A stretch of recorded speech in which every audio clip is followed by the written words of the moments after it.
அஸ்ஸலாமு அலைக்கும் வரஹ்மத்துல்லாஹி வபரகாத்துஹு. அண்மையில் ஆப்கானிஸ்தானத்தினுடைய அமைச்சர் இந்தியாவுக்கு வந்திருந்தாங்க. வெளியுறவுத்துறை அமைச்சர் வந்துட்டு நாட்டினுடைய பல்வேறு இடங்களுக்கு போயிருந்தாங்க. குறிப்பாக தேவ்பந்துக்கு போயிட்டு இந்தியாவினுடைய வெளியுறவுத்துறை அமைச்சரோட சந்திப்பு நடத்தி அது சமூக ஊடகங்களில் அது சம்பந்தமான பல விஷயங்கள் போன மாதம் ஒரு பெரிய விவாத பொருளாக இருந்துச்சு. 2021 தாலிபான்கள் ஆட்சிக்கு வந்ததுக்கு பிறகு அவங்க வந்த புதுசில் பல்வேறு விமர்சனங்களை எதிர்கொண்டாங்க. குறிப்பாக இஸ்லாத்தின் பெயரால் அவங்க எடுக்கக்கூடிய நடவடிக்கைகள், போடக்கூடிய சட்டத்திட்டங்கள் அதெல்லாம் உலகம் முழுவதும் கடும் விமர்சனத்திற்கு ஆளாகி கொண்டிருந்துச்சு. கடும் போக்காளர்களாக இருக்கிறாங்க, மனிதர்களுக்கு இயல்பாக தேவைப்படுகிற பொழுதுபோக்கு அம்சங்களை எல்லாம் தடை பண்ணுறாங்க, இவங்களுடைய ஆட்சியெல்லாம் நீடிக்க விடக்கூடாது என்றெல்லாம் பல்வேறு வகையான விமர்சனங்கள் வந்தது. ஆனால் ஒரு 4 ஆண்டு இடைவெளியில் அந்த விமர்சனங்களை எல்லாம் கடந்து தாங்கள் செல்லக்கூடிய பாதை ஒரு சரியான பாதை தான், மக்களுக்கு பயன் தருகிற, பாதுகாப்பை தருகிற, நிம்மதியை தருகிற, பொருளாதார ரீதியான பல்வேறு முன்னேற்றங்களை தரக்கூடிய ஒரு ஆட்சியை தான் நாங்கள் அற்புதமான முறையில் கொண்டு போய்கிட்டு இருக்கிறோம் என்பதை இந்த 4 ஆண்டு இடைவெளியில் அவங்க நிரூபித்து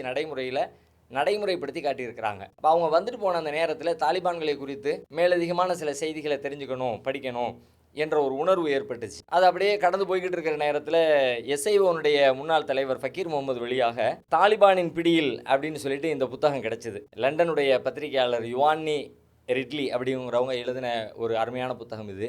இதை வாசிப்பதற்கு கையில் எடுத்ததுக்கு பிறகு வைப்பதற்கு மனமே இல்லை. வாசித்து முடிச்சுட்டு தான் வைக்கணுங்கிற அளவுக்கு ரொம்ப விறுவிறுப்பாக, கிட்டத்தட்ட ஒரு திரைக்கதைக்கு நிகராக சொல்லப்படுற அளவுக்கு பல்வேறு உணர்ச்சி பூர்வமான செய்திகள் உள்ளடக்கிய ஒரு புத்தகமாக இந்த புத்தகம் இருக்கிறத பார்க்க முடியுது. இதனுடைய சாராம்சம் என்ன அப்படின்னு கேட்டால், இந்த 2001 செப்டம்பர் 11 வந்து WTC பில்டிங் அமெரிக்காவில் இடிக்கப்பட்டது. அதுக்கு பிறகு அவங்க வேலை பார்த்துக்கிட்டு இருந்த பத்திரிகை நிறுவனத்தின் சார்பில் நீங்கள் பாகிஸ்தானுக்கு போங்க, அங்கே போய் இருந்து ஆப்கான் சம்பந்தமான அரசியல் நிலவரங்களை பத்திரிகைகளுக்கு கட்டுரைகளாக எழுதி அனுப்புங்க அப்படின்னு பத்திரிகை நிறுவனம் அவங்கள பாகிஸ்தானுக்கு அனுப்புது. ஏன்னா அமெரிக்கா வந்து இடிக்கப்பட்ட உடனேயே, WTC இடிக்கப்பட்ட உடனேயே அடுத்த வினாடியே அறிவிப்பு செஞ்சிருச்சு, இதனுடைய பின்னணியில் ஆப்கானிஸ்தான் இருக்கிறது, அங்கே இருக்கிற ஒசாமா பின் லேடன் இருக்கிறாரு அப்படின்னு அறிவித்ததுனால அதுதான் ஒரு மைய களம். எனவே நீங்கள் அங்கே போகணும். இந்த அம்மா அமெரிக்கா போகணும்னு நினச்சாங்க.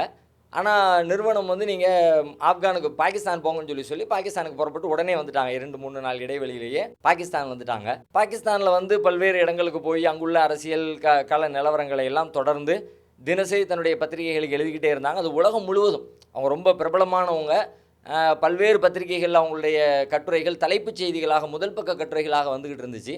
அதற்கு ஏற்ப அவங்களும் பல்வேறு நகரங்களுக்கு சுற்றி கள நிறுவனங்களை தெரிவிச்சுக்கிட்டே இருந்தாங்க. இஸ்லாமாபாத்தில், பெஷாவரில், ராவல்பிண்டியில், இந்த மாதிரி பல இடங்களுக்கு போனாங்க. இருக்கிற பெரிய பெரிய கல்லூரிகளுக்கு, இஸ்லாமிய நிறுவனங்களுக்கு, ஜமியா ஹக்கானியா என்று சொல்லப்படுகிற ஒரு பெரிய இஸ்லாமிய பல்கலைக்கழகத்துக்கு, இது மாதிரி பல இடங்களுக்கு போய் அங்கே இருக்கிற ஆசிரியர்களை, ஆலிம்களை எல்லாம் சந்தித்து, அரசியல்வாதிகளை சந்தித்து, இது மாதிரி கட்டுரைகள் போய்கிட்டே இருந்துச்சு. எழுதிக்கிட்டே இருக்கும்பொழுது அவங்களுக்கு திடீர்னு தோணுது, நம்ம பாகிஸ்தானில் இருந்து எழுதுறது பதிலாக ஆப்கானிஸ்தானத்துக்கு உள்ளே போயிட்டோம்னா நல்லா இருக்குமே, போய் வாய்ப்பு இருந்துச்சுன்னா ஒசாமா பின் லேடனிடத்தில் ஒரு பேட்டி எடுத்துட்டோம்னா அது உலக அளவில் ஒரு பெரிய ஹிட் ஆகுமே, என்னென்னு பார்த்துருவோம்னு சொல்லிட்டு அதுக்காண்டி முயற்சி எடுக்கிறாங்க. தூதரகத்தை போய் சந்திக்கிறாங்க. தூதரகத்தில் அவங்களுக்கு முறையான பதில் இல்லை, வாங்கி வச்சுக்கிட்டாங்க. ஆனால் அவங்க போவதற்கான எந்த விசா, போக்குவரத்து ஏற்பாடுகள் எதுவுமே செய்யலை. முயற்சி தோல்வி அடையுது, போவதற்கான வாய்ப்பு இல்லைன்னு சொல்லிட்டு. இடையில கேள்விப்படுறாங்க, ஹைபர் கணவாய் வழியாக போயிட்டு வரலாம் அப்படின்ற மாதிரி ஒரு செய்தியை அவங்க கேள்விப்படுறாங்க. உடனே தன்னுடைய டிரைவரை அழைச்சிக்கிட்டு ஹைபர் கணவாய்க்கு புறப்படுறாங்க. ஹைபர் கணவாய்ங்கிறது நமக்கு ரொம்ப பரிச்சயமான, தமிழக மக்களை பொறுத்த வரைக்கும் பரிச்சயமான ஒரு சொல். ஹைபர் போலன் கணவாய் வழியாக வந்தேறிய ஆரிய கூட்டமே அப்படியெல்லாம் பொதுக்கூட்டங்களில் நிறைய வீர உரையாடல்கள் நம்ம கேள்விப்பட்டிருப்போம். உண்மைதான், ஹைபர் கணவாய் அப்படிங்கிறது வரலாற்றில் ரொம்ப முக்கியமான ஒரு இடமும் கூட. எப்படி சூயஸ் கால்வாய் ரொம்ப முக்கியமான இடமோ, ஜிப்ரால்டர் ஜலசந்தி எப்படி ஒரு முக்கியமான இடமோ, அது மாதிரி இந்த தெற்காசியாவுக்குள்ளே நுழைவதற்கான ஒரு நுழைவாயில்னே அதை சொல்லலாம். ஏறத்தாழ ஒரு 53 கிலோமீட்டர்களுக்கு அந்த கணவாயினுடைய நீளம் இருக்கிறது. சின்னதும் பெருசும் அகலமும் விரிவுமாக நீண்டு செல்லக்கூடிய ஒரு பெரும் பாதை, மலைப்பாதை அது. அதன் வழியாகத்தான் இதுக்கு முன்னாடி கடந்த காலத்தில் இந்தியாவின் மீது படையெடுத்து வந்த பலரும் அந்த வழியை பயன்படுத்தி தான் அங்கேருந்து தான் வந்தாங்க. முகலாயர்கள் வந்ததாக இருக்கட்டும், தாத்தாரியர்கள், மங்கோலியர்கள், பாரசீகர்கள், கிரேக்கர்கள், இது மாதிரி பல்வேறு படையெடுப்பாளர்கள் இந்தியாவை நோக்கி வந்தது பொழுதெல்லாம் அதுக்கு அவங்க பயன்படுத்திய பாதை எதுன்னு கேட்டால் இந்த ஹைபர் கணவாயை தான், மலைப்பாதையை தான் அவங்க பயன்படுத்தி கொண்டு இருந்தாங்க. அப்போ அந்த இடத்துக்கு போகிறாங்க. அங்கே போய் ஏதாவது ஒரு வகையில் உள்ளே போகலான்னு சொல்லி ட்ரை பண்ணுறாங்க. அந்த முயற்சியும் தோல்வியில் முடியுது. யாரையுமே அனுப்ப முடியாது. குறிப்பாக பத்திரிகையாளர்களாக இருந்தால் நாங்கள் இந்த பகுதியில் உங்களை அனுமதிக்கவே மாட்டோம், அது பார்டர், அது பாகிஸ்தான் ஆப்கானிஸ்தான் ரெண்டுக்குமான பார்டர், அது உங்களுக்கு அதுக்கான சான்ஸே கிடையாதுன்னு சொல்லிட்டு ரொம்ப எல்லை பாதுகாப்பு செக்யூரிட்டி போட்டு வச்சுருக்கிறதுனால உள்ளே போக முடியல, மீண்டும் வந்துடுறாங்க. அப்போ மூணாவதாக வேற ஒரு வழியில் ட்ரை பண்ணுவோம், நம்ம ப்ராப்பராக போகிறதுக்கான எல்லா வாசலும் அடப்பட்டு கிடக்கிறது, நாம் ஒரு சாதனை முயற்சியாக இல்லீகலாக வேணால் போயிடுவோம்னு சொல்லிவிட்டு பழங்குடி மக்களை சந்தித்து அது வழியாக அவங்க பயன்படுத்தக்கூடிய மலைப்பாதைகள் வழியாக யாருடைய கண்களுக்கும் தெரியாமல் மறைமுகமாக ரகசியமாக நம்ம உள்ளே போயிடுவோம்னு சொல்லிட்டு அதுக்கான ஏற்பாடுகள் பண்ணுறாங்க. அதுக்கு காசுகள்லாம் செலவழித்து ஒரு ஆளை பிடிக்கிறாங்க. முஷ்கின் அப்படின்னு சொல்லிட்டு ஒரு பயணியை ஒருத்தரை பிடிக்கிறாங்க. அவர் வழியாகத்தான் ஆப்கானிஸ்தானுடைய பயணம், நீண்ட தூர பயணம், மலைப்பாதை வழியாக செல்லக்கூடிய ஒரு பாதுகாப்பற்ற பயணம் தான். ஆனாலும் ரிஸ்க்காக எடுத்து அவங்க புறப்படுறாங்க. போகும்போது என்ன முடிவுன்னு கேட்டால், இங்கேருந்து அழைச்சிட்டு போகிற நீங்கள் வந்து என்னுடைய மனைவி, ஒரு செட்டிங், முஷ்கினுடைய மனைவி இந்த அம்மா அப்படின்னு சொல்லணும். ஆப்கானில் இருக்கிற தன்னுடைய வயதான தன் தாயை கூட்டிகிட்டு வர்றதுக்காண்டி நாங்கள் 2 பேரும் போய்கிட்டு இருக்கிறோம் அப்படின்னு சொல்லுவார். இந்த அம்மாவுக்கு வந்து பேச தெரியாது, ஊமை அப்படிங்கிற மாதிரி நடிக்கணும். கேட்டால் எதையாவது பேசுனா ஒன்று கிடக்க ஒன்று சொல்லி கடைசியில் மாட்டிக்கக்கூடாதுன்றதுக்காக வேண்டி ஊமையாக நீ நடிச்சிக்க, என் மனைவின்னு சொல்லிக்க, இப்படி நம்ம போயிடுவோன்னு பேச்சுவார்த்தை நடத்தி இப்படி போய்கிட்டே இருக்கிறாங்க. நெடுந்தூரம் பயணம் போய்கிட்டே இருக்கிறது. ஒரு கட்டத்தில் ஒரு குறிப்பிட்ட இடத்துல கார் பயணத்தை விட்டு இறங்கி கோவேரி கழுதையில் பயணம் பண்ணணும். கொஞ்சம் தூரம் கோவேரி கழுதையில் பயணம் பண்ணுறதுக்காக வேண்டி அந்த கழுதையில் அவங்க ஏற ட்ரை பண்ணுறாங்க. ஏறுவதற்கு முயற்சி எடுக்கிற நேரத்தில் அந்த பருதா அவங்களுக்கு புதுசு, அந்த ஆடையை போட்டுக்கிட்டு, இன்னும் சொல்ல போனால் அவங்க கொஞ்சம் மேக்கப்லாம் மாற்றிக்கிட்டு வெள்ளைக்காரி மாதிரி தெரியக்கூடாது, தெரிஞ்சால் சந்தேகம் வந்துடும் அப்படின்றதுக்காக வேண்டி இந்த ஆப்கான் பாகிஸ்தான் பார்டரில் இருக்கிற மக்கள் எப்படி ஆடை அணிவாங்களோ, என்ன மாதிரி பருதா போடுவாங்களோ, அவங்களுடைய முடியெல்லாம் என்ன கலரில் இருக்குமோ அது மாதிரி கலர் இந்த அம்மாவுக்கு வெள்ளை கலர் முடி, கலர் சாயமெல்லாம் பூசிக்கொண்டு மேனிக்கும் கலர்லாம் அடித்து கொண்டு அப்படி தான் அவங்க போகிறாங்க. அப்போ இந்த கோவேரி கழுதையில் ஏதும்போது பருதா கொஞ்சம் விலகி என்ன ஆகுதுன்னு கேட்டால் கால் தெரியுது. கால் தெரிஞ்சால் வெள்ளைன்னு வெள்ளைக்காரி மாதிரியான ஒரு தோற்றம் காலில் தென்படுது. அந்த மாதிரி தடுமாறி அதை சரி பண்ணுறதுக்கு ட்ரை பண்ணுறாங்க. கையில் இருக்கிற கேமரா கீழே விழுந்துருது. பக்கத்தில் ஒரு பாகிஸ்தான் பாதுகாப்பு ஒருத்தர் நிற்கிறார், ஒரு இராணுவ வீரர் ஒருத்தர் இருக்கிறார். அவர் இந்த மாவை பார்த்துடுறாரு. இந்த தடுமாற்றத்தை எல்லாம் கவனித்த உடனே கீழே கேமரா விழுது. கேமராவே ஃபோட்டோவெலாம் அவ்வளோ எளிதாக ஆப்கானிஸ்தானத்தில் எடுத்துட முடியாது, அதுக்கு நிறைய ரெஸ்ட்ரிக்ஷன்லாம் வச்சுருக்கிறாங்க. உடனே கிட்ட வந்து ஆளை பிடிச்சி என்னன்னு சொல்லிட்டு செக் பண்ணால் கடைசியில் இந்த அம்மா இது நம்ம ஆள் இல்லை, இது இந்த பகுதிக்காரங்க இல்லை, இவங்க வெளியூரில் தான் வந்திருக்கிறாங்க அப்படின்னு ஊர்ஜிதமாகிடுது. உடனே அவங்க சந்தேகத்தின் பேரில் கைது செய்யப்பட்டு அழைச்சிட்டு போகப்படுறாங்க. அப்படியே அழைச்சிட்டு போகிற பாதையில் நிறைய நிகழ்வுகள் நடந்துக்கிட்டே இருக்குது. இதுக்கு இடையில் அவங்க ஒவ்வொரு நிகழ்ச்சிகளாக வர்ணிக்கிறாங்க. இடையில சந்தித்த அனுபவங்களை எல்லாம் எழுதி கொண்டே வர்றாங்க. அப்படியே அந்த அம்மா போய்கிட்டே இருக்கிற பாதையில் ஒரு கட்டத்தில் ஜலாலாபாத்துக்கு போகுது வண்டி. ஜலாலாபாத்தில் போய் இறங்குறாங்க. அது வந்து ஆப்கானிஸ்தான் தாலிபான்களுடைய உளவுத்துறையின் தலைமையகம் இருக்கிற இடம். நேராக தலைமையக அலுவலகத்துக்குள்ளே போகுது. அங்கே அந்த அம்மாவுக்குள்ள விசாரணை நடக்குது. அந்த விசாரணையில் திருப்தி இல்லை. அதில் இந்த அம்மா முரண்டு பிடிக்கிறாங்க. இந்த அம்மா எப்படின்னு கேட்டால், இதில் வந்து இவங்களோட நம்ம காம்ப்ரமைஸே பண்ணிக்கக்கூடாது, இவங்களோட எதிர்த்து நிற்கணும், மல்லுக்கு நிற்கணும். இப்போ நம்ம பிடிச்சிட்டானுவ, கண்டிப்பாக இவனை பற்றி நம்ம நிறைய கேள்விப்பட்டிருக்கிறோம். இவனுக்கு கடுமையான காட்டு மிராண்டிகள், கொலை பண்ணுறதுக்கு அஞ்ச மாட்டாங்க, அல்லாஹ் அக்பர்னு சொல்லிட்டு கழுத்து இருக்கிறது அவனுடைய வேலை. அதனால் சாவுங்கிறது கன்ஃபார்ம் ஆகிடுச்சு. அதில் நம்மளை கூட்டிகிட்டு போய் பலாத்காரம் பண்ண போகிறானுவ, என்னமோ ஒன்று பண்ண போகிறான். எதுவாக இருந்தாலும் சரி கடைசி வரைக்கும் போராடி பார்த்துடணும். இவங்களுக்கு எந்த வகையிலும் ஒத்துழைப்பு கொடுக்காம இவங்களை டார்ச்சர் பண்ணி எவ்வளவு முடியுமோ அவ்வளோ தூரம் எதிர்த்து நின்று ஃபைட் பண்ணணும் அப்படிங்கிற ஒரு உறுதியை அந்த அம்மா மனசுக்குள்ளே ஒரு வைராக்கியமாக வச்சுக்கிட்டாங்க. அதனால் அங்கே போகிறாங்க. உள்ளே போனதுக்கு பிறகு விசாரணை நடக்குது. விசாரணைக்கு ஒத்துழைப்பே கொடுக்க மாட்டேங்கிறாங்க. கேள்விகள் கேட்குறாங்க. மிக சில பதில்களை மட்டும் சொல்லிவிட்டு அதுக்கு பிறகு அடுத்த கேள்விகளுக்கெல்லாம் ஆன்சர் பண்ணாமல் தவிர்க்கிறாங்க. பதில் சொல்ல முடியாது போங்கிறாங்க, எரிஞ்சு விழுறாங்க, திட்டுறாங்க, எல்லாமோ பண்ணுறாங்க, ரியாக்ட் பண்ணுறாங்க. அவங்க ரொம்ப பணிவாக நடக்கிறாங்க, ரொம்ப ரிக்வஸ்ட்டாக பண்ணுறாங்க. சாப்பாடு கொண்டு வந்து வச்சுக்கிட்டு சாப்பிடுங்கிறாங்க, சாப்பிட மாட்டேங்குது இந்த அம்மா. சாப்பிட மாட்டேங்குதுன்னு சொல்லி சொன்னால் அவங்களுக்காக வேண்டி பாதுகாப்புக்கு போட்டுக்கிட்டு இருந்த அதிகாரி கெஞ்சிறாரு. நம்ம எழுதுறாங்க, அவர் கெஞ்சிறாரு. அவருடைய தோற்றமும் ஆஜானுபாகமான அந்த உயரமும் அந்த கெஞ்சலுக்கும் சம்மந்தமே இல்லாமல் இருந்துச்சு. அப்படியாக நான் வந்து பசியிலும் பட்னியும் கிடந்துடக்கூடாது என்பதற்காக வேண்டி என்னை கெஞ்சி சாப்பிடுமாறு என்னை கேட்டுக்கிட்டாங்க. ஆனால் இந்த அம்மா இவங்க மேலையெல்லாம் இறக்கம் காட்டிடக்கூடாது, இவங்களாம் கடுமையான ஆட்கள், நம்ம கொஞ்சம் இறங்கினோம்னா நமக்கு இதாக போயிடும் அப்படின்னு சொல்லிட்டு வீராப்பாவே இருக்கிறாங்க. ஒரு கட்டத்தில் அங்கேருந்து ரிலீஸ் பண்ணி சரி நீங்கள் கிளம்பலாம், அவங்க ஊருக்கு போகலாம் அப்படின்னு சொல்லிட்டு ஊருக்கு போகிறதுக்காக அவங்கள ரெடி பண்ணி நீங்கள் நாளை காலையில் கிளம்புங்கன்னு சொல்லி மறுநாள் காலையில் வண்டி வந்து அவங்கள கூட்டிகிட்டு போகுது. அது நிஜமாக அப்படி தான் வந்துக்கிட்டே இருக்கு. ஆனால் வந்துக்கிட்டே இருக்கிற வழியிலேயே திடீர்னு அவங்களுடைய ப்ரோக்ராம் சேஞ்ச் ஆகுது. மீண்டும் அவங்க ஒரு சிறைச்சாலையை நோக்கி அழைத்து செல்லப்படுறாங்க. சிறையில் கொண்டு போய் வச்சிடறாங்க. அந்த ஜெயிலுக்குள்ளே நிறைய பெண்கள் இருக்கிறாங்க. இந்த பெண்கள்லாம் யாருன்னு கேட்டால் அவங்க இந்த உதவிக்காக ஐரோப்பிய நாடுகளில் இருந்து இந்த நற்பணிகளுக்காக வேண்டி வந்தவங்க என்கிற பெயரில் அவங்க வேறு இல்லீகல் ஆக்டிவிட்டீஸில் ஈடுபட்டாங்க என்கிற சந்தேகத்தின் பேரில் அவங்க அங்கே இருக்கிறாங்க.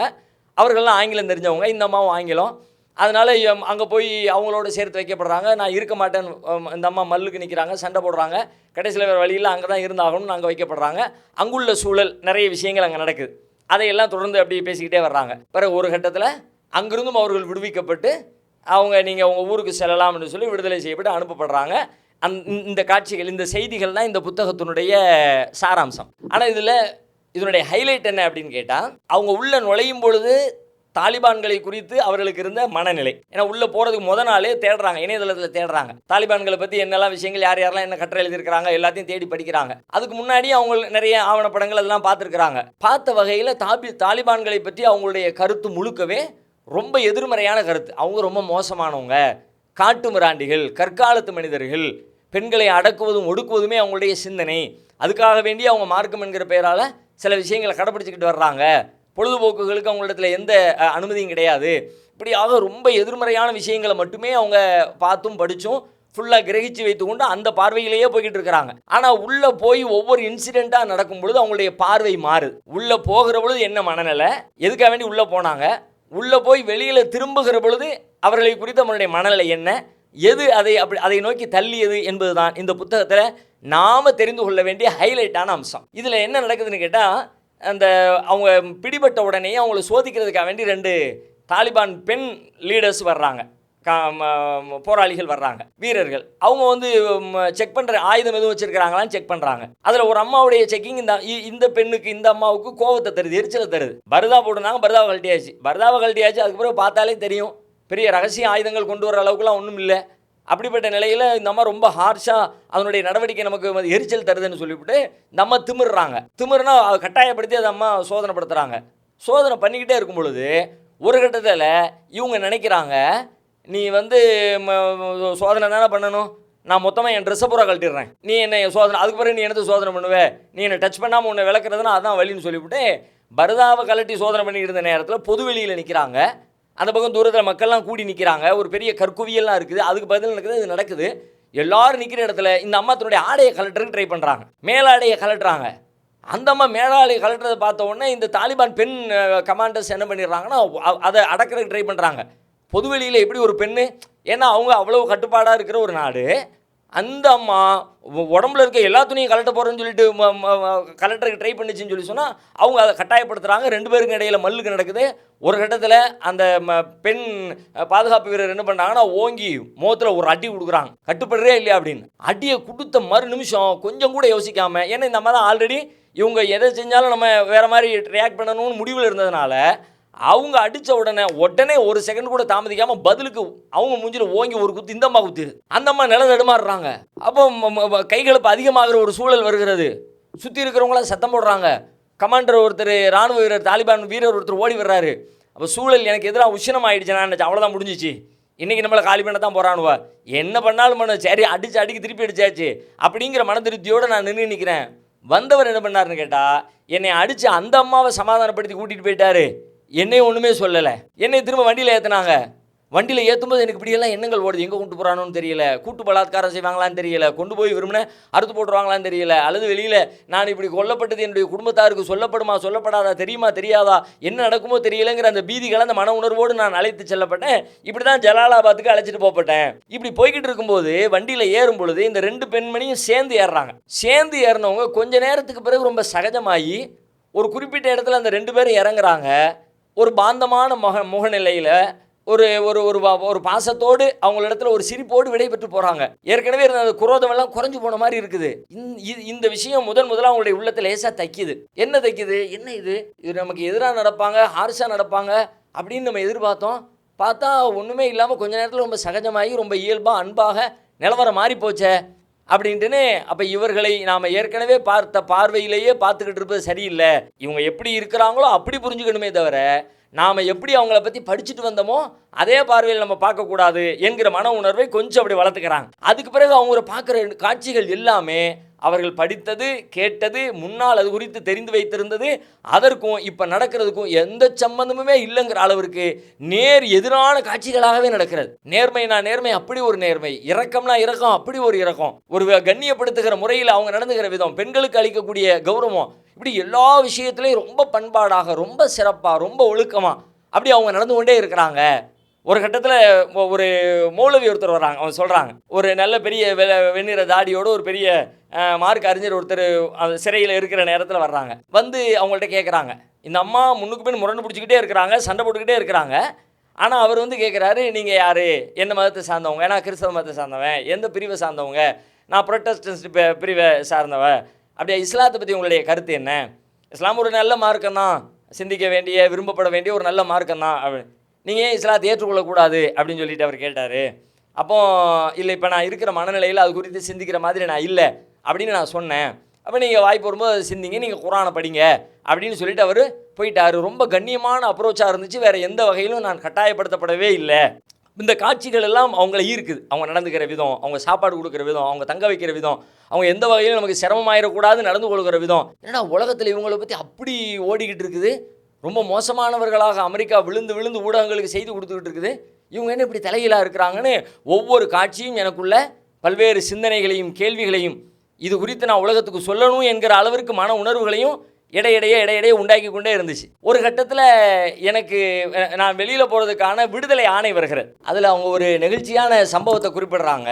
அந்த வீரர்களுக்கு, அதாவது அவங்களிடத்தில் கேள்வி கேட்டு அவங்களுடைய விசாரணை நடத்தக்கூடிய அதிகாரிகளுக்கு எந்த ஒத்துழைப்பும் தராமல் அவங்க மல்லு கட்டிக்கிட்டு இருக்கிற நேரத்தில் அவங்களுக்கு எதிராக கடுமையாக பேசுகிறாங்க, திட்டுறாங்க, என்னெல்லாமோ செய்கிறாங்க, காரி உமிழ்கிறாங்க. அப்படியெல்லாம் கூட நடக்கிறது. ஒவ்வொரு கட்டத்திலையும் அந்த அதிகாரிகள் எந்த ரியாக்ஷனுமே இல்லாமல் புன்முறுவலோடையே போகிறாங்க, சிரிச்சுக்கிட்டே அதை எதிர்கொள்கிறாங்க.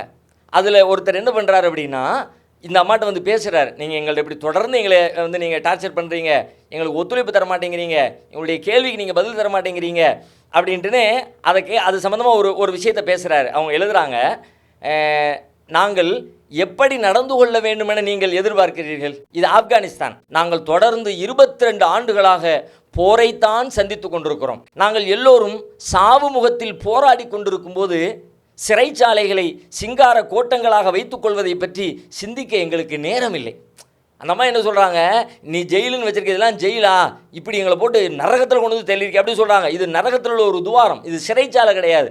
இப்படி என்ன ரொம்ப பாடாப்படுத்துறீங்கன்னு சொல்லும்போது இவர் சொல்கிறார், நாங்கள் இத்தனை வருஷமாக போர்க்களத்திலே வாழ்ந்து மடிச்சுக்கிட்டு இருக்கிற நாங்கள் வந்து கைதிகளை பிடிச்சி வைக்கிற இடத்த பெரும் கோட்டை குத்தங்களாக நாங்கள் கட்டி வைக்க முடியும் நீங்கள் எங்கள்கிட்ட எதிர்பார்க்குறீங்களா?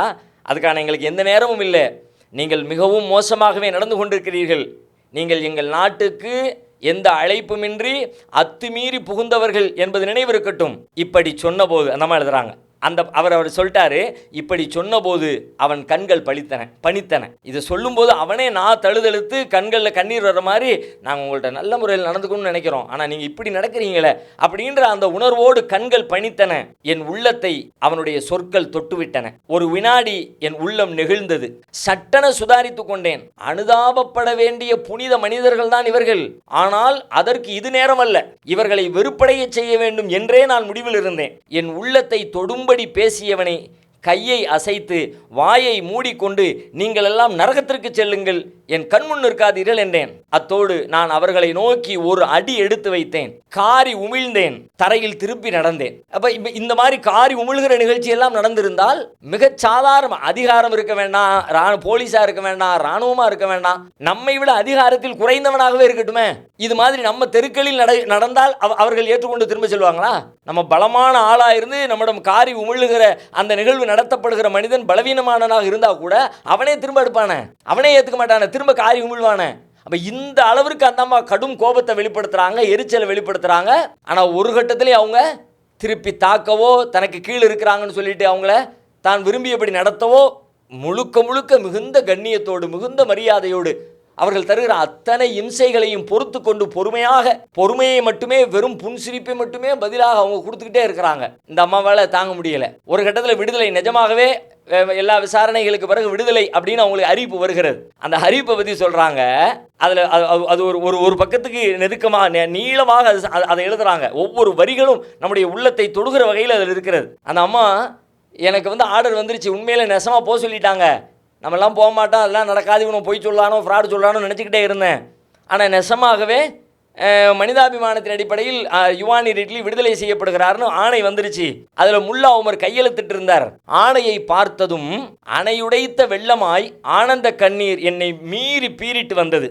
அழும் சுதந்திரம் எனக்கு அவசியமாய்ப்பட்டது. அழுதேன். தாலிபான்களின் உளவு துறையினர் செய்வதறியாது நின்று கொண்டிருந்தார்கள். என் அழுகையினூடே என்னை மன்னித்து விடுங்கள், நான் உங்களிடம் அசிங்கமாக நடந்து கொண்டேன். எங்கள் நாட்டு சிறையில் நான் இப்படி நடந்திருந்தால் என்னை தவறாமல் சித்திரவதை செய்திருப்பார்கள். மன்னித்து விடுங்கள் என மீண்டும் மீண்டும் அவர்களிடம் மன்னிப்பு கேட்டுக்கொண்டிருந்தேன். அவர்கள் என்னை சமாதானப்படுத்தினார்கள். என் உடன் பிறந்த சகோதரர்களைப் போல என்னை தேற்றினார்கள். அவர்கள் மனித புனிதர்கள் என்பதை மனதார உணர்ந்தேன். அங்கே ஒரு இனம் புரியாத பாசம் பரிமாறப்பட்டது. உள்ளங்கள் உறவாடின. சில நிமிடங்கள் அங்கே அமைதி நிலவியது. சொல்லிட்டு மேலே அப்படியே திறந்து போகிறாங்க.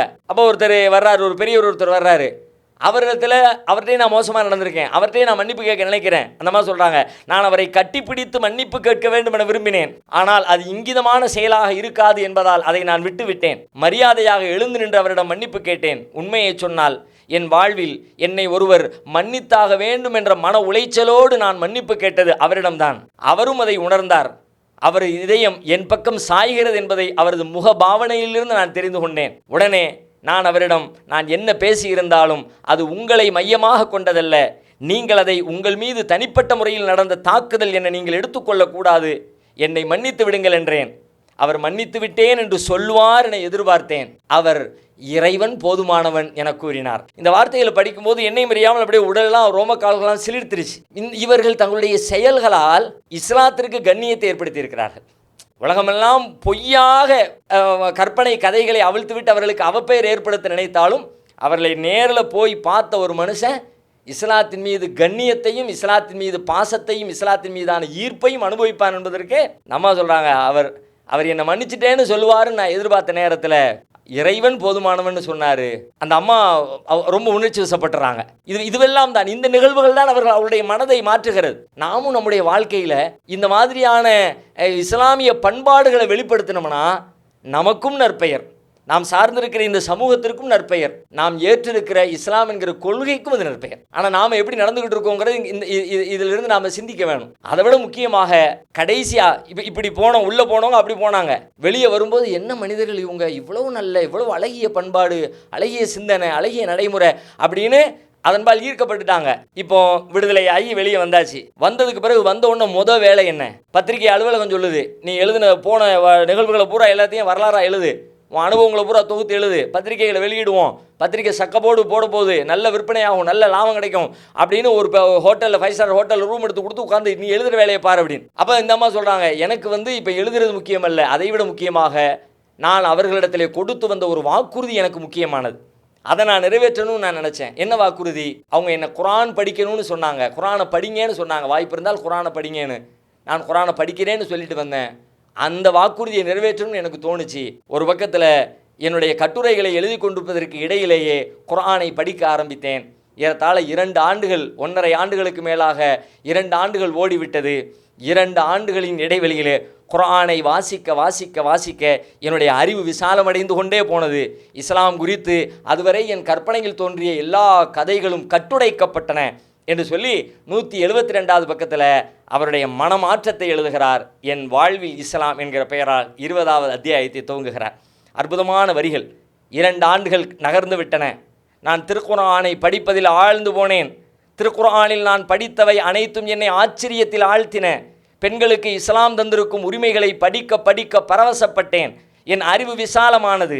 இஸ்லாம் பெண்களுக்கு தந்திருக்கும் உரிமைகளை இந்த உலகில் உள்ள எந்த சமுதாய அமைப்பும் இன்னும் தந்திடவில்லை. ஆனால் பெண்களுக்கு இஸ்லாம் எந்த உரிமையையும் தந்திடவில்லை என்ற பாடம் என் போன்றோருக்கு நிரம்பவே ஊட்டப்படுகின்றது எங்கள் நாடுகளில். மட்டுமல்ல, எங்களை பெண்களை சித்திரவதைப்படுத்துவதற்கென்றே பிறந்த மார்க்கம் இஸ்லாம் என்றொரு பிரம்மையை உருவாக்கி வைத்திருக்கிறார்கள். ஆனால் திருக்குர்ஆன் வசனங்களை படிக்க படிக்க என் அறிவின் வட்டம் அகண்டு கொண்டே சென்றது. நான் திருக்குர்ஆனை படிக்க ஆரம்பித்த போது திருக்குர்ஆன் எப்படி மனைவியரை அடிக்க வேண்டும், எப்போதெல்லாம் அடிக்க வேண்டும் என்பதை பற்றியும், உங்கள் பெண் குழந்தைகளை நீங்கள் அடக்கி ஒடுக்கி வைத்திட வேண்டும் என்பதை பற்றியும் தனித்தனி அத்தியாயங்களில் சொல்லும் என்று எதிர்பார்த்தேன். ஆனால் என் எதிர்பார்ப்பிற்கு நேர் எதிராக திருக்குர்ஆன் பெண்களை எப்படி விடுவிக்கலாம், அவர்களை எப்படியெல்லாம் பெருமைப்படுத்தலாம் என்பனவற்றை பற்றி சொன்னது. பெண் உரிமைகளை பற்றி பேசும்போதெல்லாம் மனித சமுதாயத்திடம் பெண்களின் உரிமைகளை யாசித்து கொண்டிருக்கவில்லை. இஸ்லாம் ஆணைகளை பிறப்பித்தது. அந்த ஆணைகளை முஸ்லீம்கள் எந்த சலனமும் இல்லாமல் நிறைவேற்றியாக வேண்டும் என்றது அல் குர்ஆன். மொத்தத்தில் ஒரு பெண் விடுதலை பிரகடனம் திருக்குர்ஆன் அப்படின்னு தங்களுடைய மனமாற்றம் ஏற்பட்டு 2003 ஜூலையில் தான் இஸ்லாத்தை தழுவிக்கொண்ட நிகழ்வை அவங்க சொல்கிறாங்க. அதன் பிறகு ஒரு இஸ்லாமிய போராளியாக, இஸ்லாமிய எழுத்தாளராக உலகம் முழுவதும் அறியப்பட்டு கொண்டிருக்கிறாங்க.